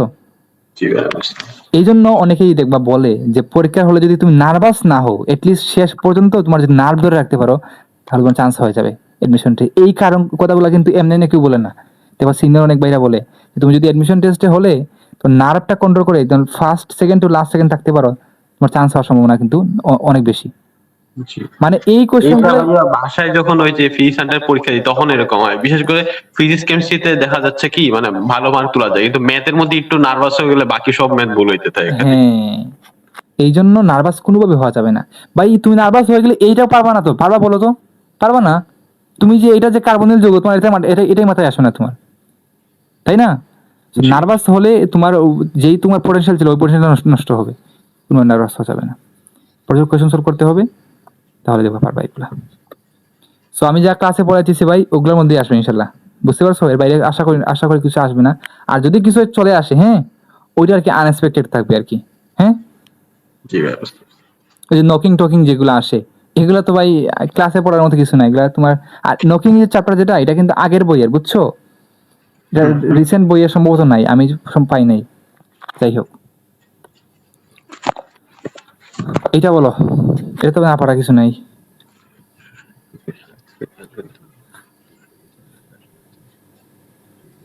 উৎস্ফীটিক বিক্রিয়া। হ্যাঁ উৎস্ফীটিক বিক্রিয়া। আচ্ছা, উৎস্ফীটিক আর উৎসের মধ্যে পার্থক্য কি তাহলে? পার্থক্য হচ্ছে উৎস্ফীটিকে তোমার বেনজিনে জাতক তৈরি হয়। ও আচ্ছা, তাহলে উৎস বিক্রিয়া যেটা ওইটা। হ্যাঁ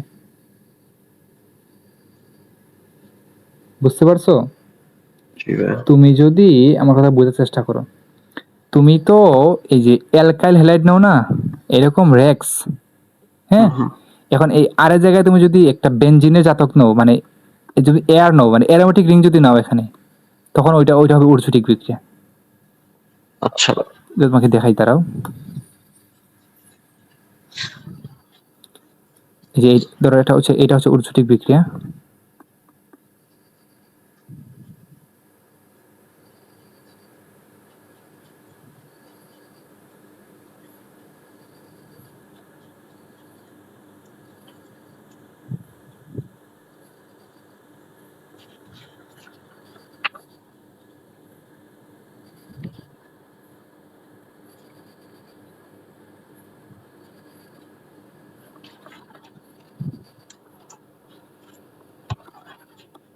বুঝতে পারছো? দেখো এখানে তুমি জাস্ট কি করছো, এটাকে বলা হয় এয়ার, হ্যাঁ অ্যারোমেটিক বা এরিন মূলক বলা হয় এটাকে। তো এয়ার আই নিছো, তাই না? যেখানে তুমি কি সাধারণত কি নাও, আর আই নাও না, বা আর এক্স নাও, তাই না? আচ্ছা। বুঝতে পারছো জিনিসটা? জি ভাই বুঝতে পারছি। Okay fine.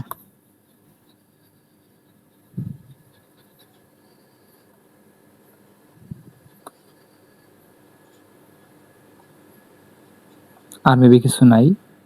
আর এলকিন, আজকে রাত অনেক রাত হয়ে গেছে, 12টা 56।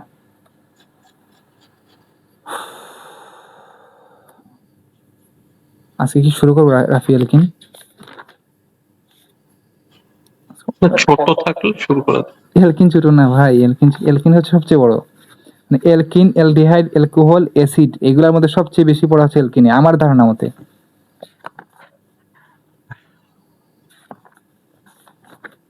এলকিনে অনেক পড়া। এলকিনটা নেক্সট ক্লাসে শুরু করি, কি বলো? আচ্ছা। আচ্ছা তাহলে আর কি কি এখানে আর কিছু কি বলতে চাচ্ছি আমি? আর তুই কি কিছু বলবার? না ভাইয়া, পড়াশোনা করো ঠিক মতো ভাই, চান্সটা পেতে হবে, বুঝছো? জি ইনশাআল্লাহ। তোমার কি মেইন টার্গেট সাস্ট নাকি অন্য কোথাও অ্যাপ্লাই ট্রাই করবা? আমার মেইন টার্গেট হলো এই সাস্ট বা জাহাঙ্গীরনগর, এই দুইটাই।